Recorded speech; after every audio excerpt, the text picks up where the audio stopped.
ఒకసారి మాకు మీకు ఇబ్బంది లేకపోతే చూపిస్తారా? అంటే యా, అది అసలు సమస్య లేదు మేడం. నేను I need to genuine.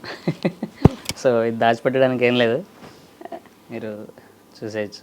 So okay. బాగుండేది 10 years వరకు. తర్వాత అప్పుడు నా వీక్నెస్ అనుకున్నాను madam. Present my weakness is my strength.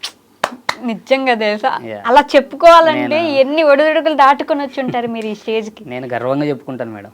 నువ్వెవరు అంటే నేను బ్యాంక్ ఎంప్లాయీ లేదా ప్రొఫెషనల్ సింగర్ని, కరాటే మాస్టర్ని, ఇది కాదు కానీ నేను బ్లైండ్ క్రికెట్ ప్లేయర్ని అని చెప్పుకుంటాను. బా కదండి. అంటే మా బేసిక్గా అన్నీ ఉన్నా కూడా చాలామందికి ఏదో ఒక లోపం ఉంది, నాకు అవ్వట్లేదు, నా పేరెంట్స్ సరిగా చూసుకోవట్లేదు, నేను అందుకే చదువుకోలేదు, లేకపోతే నాకు ఇలా అయింది అని అనుకునే వాళ్ళు చాలామంది ఉంటారు.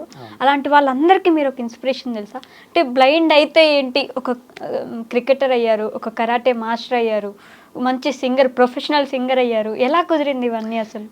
కేవలం ఇదే మేడం, మీరు అన్నట్లు ఒక నాకున్నటువంటి ఒక చిన్న వీక్నెస్, నాకున్న ఈ లోపాన్ని సరి చేసుకోవడానికి ఇంకొక దాంతో ఏదో అడ్జస్ట్ అవ్వాలన్నట్లు ట్రై చేశా. లైక్ సింగర్గా అంటే టీవీ ఛానల్స్ దాకా పాడా, నాకు ఓన్ ఆర్కెస్ట్రా కూడా ఉంది.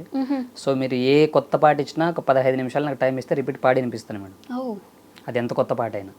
సో అంత పిచ్చి పాట అంటే అంటే ఏదో ఒక దాంట్లో నేను సక్సెస్ అవ్వాలి, అంటే నాకున్నటువంటి లోపాన్ని కప్పు పుచ్చుకోవడం కొరకు అనొచ్చు, లేదా నేను కూడా సమానంగా కొన్ని చేయగలను మీతో పాటు, లైక్ నార్మల్స్తో అన్నట్లు నాకు నేనుగా కాంపిటేటివ్ అయ్యాయి.